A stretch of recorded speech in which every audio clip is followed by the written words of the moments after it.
Students, आज हम देखेंगे इकोनॉमिक्स में सप्लाई के चैप्टर में schedule, diagram and explanation of supply. ठीक है, शेड्यूल मीन्स अ टेबल, डायग्राम मीन्स अब हम जो ग्राफ ड्रॉ करते हैं वो, और उसका explanation. A schedule showing a sellers willingness to sell a good at various prices is called the supply schedule। तो various prices पर सप्लायर जो है वो अपना माल कितना बेचना चाहता है उसका पूरा डायग्राम, उसका पूरा टेबल लिया गया है जिसको हम बोलेंगे supply schedule. The following table shows a hypothetical example showing the willingness of a seller to sell apples at different prices.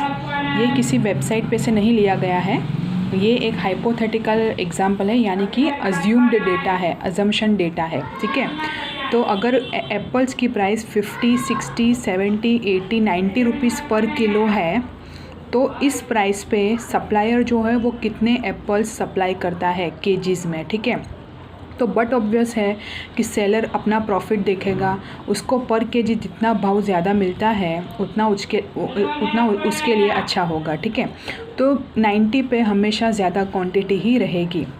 इसमें डायरेक्ट रिलेशनशिप है प्राइस और सप्लाई के बीच। तो जिस तरह पर केजी भाव बढ़ता जाएगा उसी तरह सप्लाई इन क्वांटिटी भी बढ़ती जाएगी। तो 50 पर है 200, 60 पर है 400, 70 पर है 600, 80 पे है 800 और 90 पे है 1000। तो ये जो दोनों है, हम पहले क्या आइडेंटिफाई करेंगे, इसमें इंडिपेंडेंट वेरिएबल कौन सा है और डिपेंडेंट वेरिएबल कौन सा है। ठीक है, तो प्राइस जो है वो इंडिपेंडेंट वेरिएबल है, सॉरी प्राइस जो है वो डिपेंडेंट वेरिएबल है क्योंकि वो डिपेंडेंट है ऑन मार्केट कंडीशंस, और सप्लाई जो है वो इंडिपेंडेंट वेरिएबल है। प्राइस में चेंजेस आएंगे उसके हिसाब से सप्लाई में चेंजेस आएंगे। तो ये वाला जो है वो डिपेंडेंट वेरिएबल है और supply is a independent variable. तो सप्लाई को हम प्लॉट करेंगे एक्स एक्सिस पे और प्राइस को प्लॉट करेंगे हम वाई एक्सिस पे। ठीक है, तो यहाँ पे तो हम 50, 60, 70, 80, 90 तो हम 10 के डिफरेंस लेकर 0 से 10, 20, 30, 40, 50, 60, 70, 80, 90, 100 इस तरह से प्लॉट कर सकेंगे। जो हम लिखेंगे प्राइस इन रुपीज़, और सप्लाई जो है यहाँ पे हम 200 का गैप ले सकते हैं। अगर हम 100 का लेंगे तो बहुत बड़ा हो जाएगा आपका ग्राफ।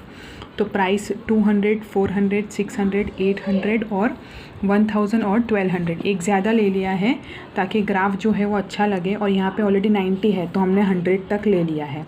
अब हम ये डेटा टेबल शेड्यूल के हिसाब से 50 प्राइस पे कितना है क्वांटिटी 200, 60 प्राइस पे कितना है 400, 70 प्राइस पे कितना है 600, 80 प्राइस पे कितना है 800 और 90 प्राइस पे है 1000। तो इस तरह से हम प्लॉट करेंगे। ये ऊपर जा रहा है, अपवर्ड स्लोपिंग है।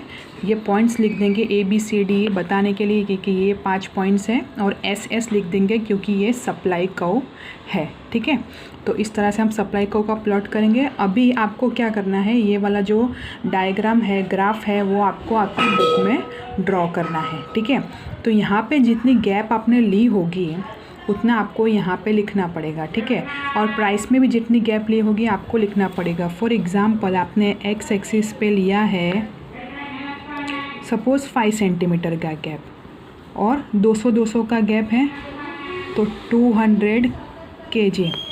ठीक है, और वाई एक्सिस पे है 1 सेंटीमीटर का गैप है और 10 रुपीज़। ठीक है, 10 रुपीज़ का गैप है, और यहाँ पे 200 kgs का गैप है। तो इस तरह से आप लिख सकते हो। और ये वाला जो कर्व है that is called supply curve. यहाँ पे नीचे लिख देंगे diagram of law of supply. अभी हम ये डायग्राम का एक्सप्लेनेशन देखेंगे। In the above diagram price of apples is represented on Y axis and supply of apples is represented on X axis, क्योंकि प्राइस जो है वो डिपेंडेंट वेरिएबल है और सप्लाई ऑफ एप्पल्स है that is independent variable. Plotting the graph of about table gives point A, B, C, D, E, जो कि यहाँ पे है A, B, C, D और E which show the various price supply combinations. ठीक है, जो डिफरेंट प्राइस और सप्लाई क्वांटिटी का कॉम्बिनेशंस दिखाता है, जो कि यहाँ शेड्यूल पे से लिया है हमने। When price is ₹50, supply is 200 kgs. When price rises to ₹60, supply extends to 400 kgs. And when price rises still further to ₹70, supply extends to 600 kgs and so on. The curve SS is called the supply curve and it has a positive slope. तो जो SS जो curve है उसको हम बोलेंगे supply को, और वो पॉजिटिवली स्लोपिंग है, यानी कि अपवर्ड स्लोप है उसका। ठीक है, अभी हम देखेंगे relationship between price and supply. ठीक है, तो रिलेशनशिप कैसा है प्राइस और सप्लाई के बीच? पॉजिटिव है। तो there are 2 reasons for positive relationship between price and supply. ठीक है, पॉजिटिव रिलेशनशिप क्यों है बिटवीन प्राइस एंड सप्लाई, उसके रीजंस देखेंगे।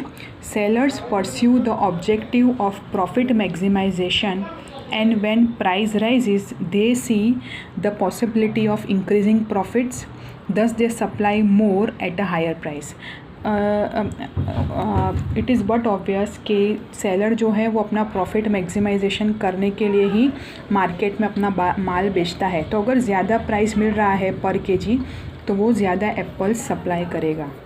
When price rises, those producers who were not willing to sell their stocks at lower price start selling the stocks। और कुछ producers, कुछ suppliers तो ऐसे होंगे कि अगर लो प्राइस चल रहा है मार्केट में एप्पल का पर केजी, तो वो एप्पल सप्लाई करने के लिए तैयार नहीं होंगे लो प्राइस पर, और जैसे जैसे प्राइस बढ़ेगा वैसे they will get ready to supply the apples. अभी हम देखेंगे change in supply. The determinants यानी कि factors affecting supply are classified under 2 major categories as price and factors other than price. हमने आगे देखा determinants of supply. Major factor क्या था जो सप्लाई को इफेक्ट करता है? प्राइस, और दूसरे were the factors other than price. When other factors are assumed to remain constant and price is varied, there is expansion and contraction of supply. ठीक है, सो बाकी सारे फैक्टर्स को अगर हम कांस्टेंट अज्यूम करें और प्राइस को चेंज करें तो प्राइस के इफ़ेक्ट से there will be an expansion and contraction of supply. When price is held constant and other factors are varied, there is an increase and decrease in supply. और जब हम price को constant रखें और बाकी सारे फैक्टर्स में चेंजेस लाए तो क्या होगा? There will be an increase and decrease in supply. ठीक है, 2 बात इंपॉर्टेंट है। प्राइस को हम चेंज करते हैं और अदर फैक्टर्स को कांस्टेंट रखते हैं तो उसको बोलेंगे expansion and contraction of supply. और अगर प्राइस को सेम रखते हैं और अदर फैक्टर्स को चेंज करते हैं तो उसको बोलेंगे increase and decrease in supply. तो पहले हम पॉइंट देखेंगे expansion, contraction of supply. Expansion मतलब इंक्रीज और कॉन्ट्रैक्शन मतलब decrease. When other factors are assumed to remain constant and price is varied, price को चेंज किया जाता है, अदर फैक्टर्स को कांस्टेंट रखा जाता है, there is expansion and contraction of supply. Other factors may constitute cost of production, prices of factors of production. ठीक है, number of sellers, level of technology, government policies etcetera. तो ये सारे factors हैं अदर देन प्राइस, तो इनको constant assume किया जाता है और प्राइस में चेंजेस किए जाते हैं। ठीक है, तो यहाँ पे डेटा टेबल जो लिया गया है वो सेम आगे जैसा था वैसा ही है। देखो, price in of apples in rupees and supply of apples in KG. तो प्राइस है 50, 60, 70, 80, 90 और सप्लाई ऑफ एप्पल्स कितना है? 200, 400, 600, 800 और 1000। अभी हम देखेंगे कि एक्सपांशन किसको बोलेंगे और कॉन्ट्रैक्शन किसको बोलेंगे। देखो, अभी यहाँ पे सपोज़ 70 है प्राइस, ठीक है आपका, तो 70 पे सप्लाई कितना है? 600। तो यहाँ पे ए पॉइंट को रखेंगे 70 और 600 जितना, ठीक है। तो 70 प्राइस है, जैसा आगे प्लॉट किया था वैसे ही ड्रॉ करना है। मैं फिर से वो एक्सप्लेन नहीं कर रही हूँ। प्राइस को वाई पे और सप्लाई को एक्स पे कितना गैप रखना है वो आगे मैंने आपको लिख के समझा दिया है, ठीक है। तो अगर हम बीच का पकड़े, यहाँ पे 5 वैल्यू है, अगर हम बीच का पकड़े तो 70 है और 600 क्या है, क्वांटिटी है। तो 70 पे 600 उसको हम ए रख देते हैं, ठीक है। अभी सप्लाई कॉन्ट्रैक्ट कब होगी, कम कब होगी, जब प्राइस कम होगी, ठीक है। तो यहाँ से अगर हम पीछे जाएं तो प्राइस को हम डिक्रीज़ करेंगे, 60 पे लाएंगे, ठीक है। हम डायरेक्टली ये वाला पॉइंट भी रख सकते हैं, 50 एंड 200। तो 50 प्राइस है तो उस पर क्वान्टिटी कितनी है, 200, ओके। तो at the price of 50 rupees quantity is there of 200 rupees, okay. तो 50 और 200 को हम रखेंगे बी, ठीक है। वैसे ही अगर हम 90 रखें तो 90 पे कितना है, 1000, तो 90 पे है 1000, ओके। तो एक प्लॉट करेंगे 50 वाला, ये दिखाने के लिए कि सप्लाई कम हो रही है, और एक प्लॉट करेंगे 90 वाला, ये दिखाने के लिए कि सप्लाई ज़्यादा है, ठीक है। तो ये बी रखेंगे और ये सी रखेंगे। अगर प्राइस सप्लाई नीचे आ रहा है, सप्लाई कम हो रहा है, 600 से कम हो रहा है, तो प्राइस भी कम हो रही है, जिसको हम बोलेंगे कॉन्ट्रैक्शन ऑफ सप्लाई। और अगर 600 से ऊपर जा रहा है तो प्राइस बढ़ रहा है और सप्लाई भी बढ़ रही है, जिसको हम बोलेंगे एक्सपांशन ऑफ सप्लाई, ठीक है। अगर नीचे आ रहा है तो कॉन्ट्रैक्शन ऑफ सप्लाई, और अगर ऊपर जा रहा है तो एक्सपांशन ऑफ सप्लाई। तो इस तरह से हम दिखा सकते हैं contraction and expansion of supply, ठीक है। तो अब हम ये डायग्राम को समझेंगे। In the about diagram price of apples is represented on Y axis and supply of apples on X axis. Suppose the initial price is ₹70, then the initial supply is 200 kg, ठीक है। 70 पे 600 kgs होना चाहिए, ठीक है। यहाँ पे गलत लिखा हुआ है, इनिशियल सप्लाई 600 kgs, 600 है ना, यहाँ पे देखो 70 पे 600 है, तो यहाँ पे 600 कर देना।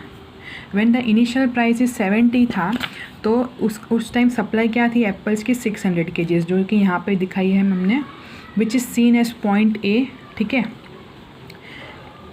And when price rises to 80 supply extends to 800, 80 हुई तो 800 हो गई। And when price rises still further to ₹90 supply extends to 1000। तो जब 90 हो गई, उससे ज़्यादा हुई तो सप्लाई भी 1000 हो गई, जिसको हमने पॉइंट सी पे बताया है, ठीक है। 90 प्राइस है और 1000 क्या है, सप्लाई, ठीक है, at point C and so on. The movement from point A to point C on supply को, ऊपर की तरफ मूवमेंट हो रहा है सप्लाई को एसेस पे, इसको बोलेंगे हम expansion of supply. Now from the initial point A, if price falls to ₹60, supply contracts to 400. 60 हो गई प्राइस तो सप्लाई भी कम हो गई। And if price falls further to ₹50, ठीक है। अब अभी और प्राइस घट गई 200, तो क्वांटिटी भी घट गई सप्लाई की 200 kgs, as seen at point B, जो हमने बी पे बताया है। 50 प्राइस है और 200 क्वांटिटी है, जिसको बोलेंगे हम कॉन्ट्रैक्शन ऑफ सप्लाई, ठीक है, ऑन द सप्लाई को। Then the movement from point A to point B लिखो यहाँ पे, point A to point B on the same supply को, that is SS, is called contraction of supply, जिसको हम बोलेंगे कॉन्ट्रैक्शन ऑफ सप्लाई, ठीक है। तो यहाँ पे हमारा एक्सप्लेनेशन ख़त्म हुआ, expansion and contraction of supply. हमने डेटा शेड्यूल भी देख लिया और डेटा डायग्राम भी देख लिया।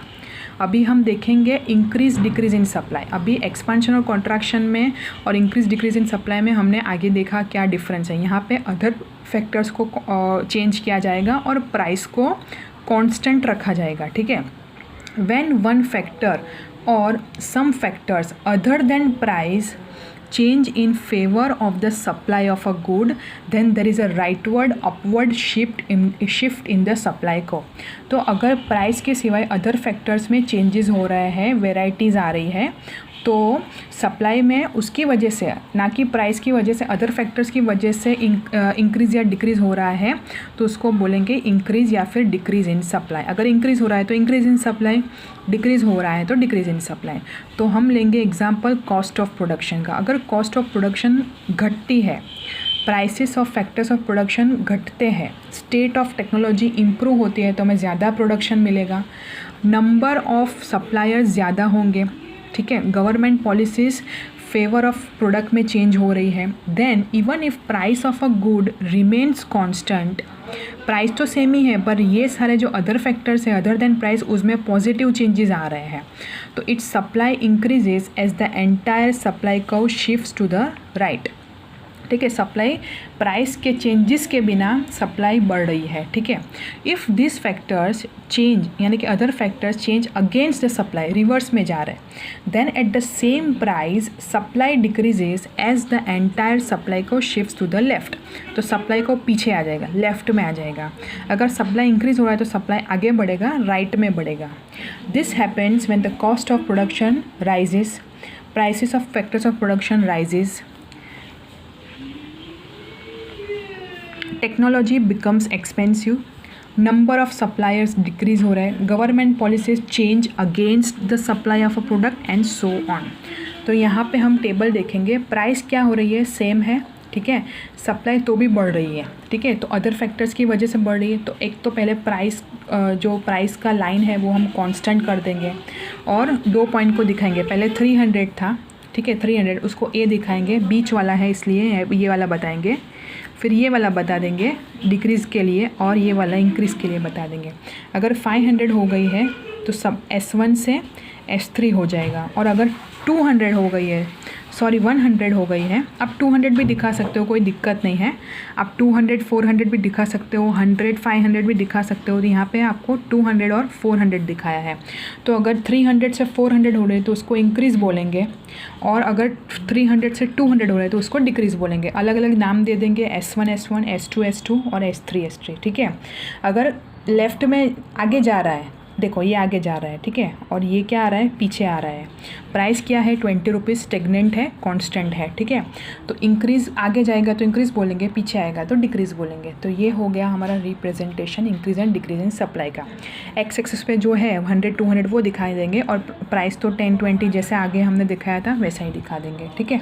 और यहाँ पर जो गैप हमने लिखा था वैसा आपको दिखा देना है। तो ये तीनों डायग्राम्स, एक तो सप्लाई कर्व का मेन है, सप्लाई लॉ समझाते हुए, फिर एक्सपांशन कॉन्ट्रैक्शन ऑफ सप्लाई और increase and decrease in supply, ये तीनों डायग्राम आपको आपकी बुक में ड्रॉ करना है, ठीक है। और ये जब हो जाए तब आपको पिक्स निकाल कर मुझे भेजने हैं, ठीक है।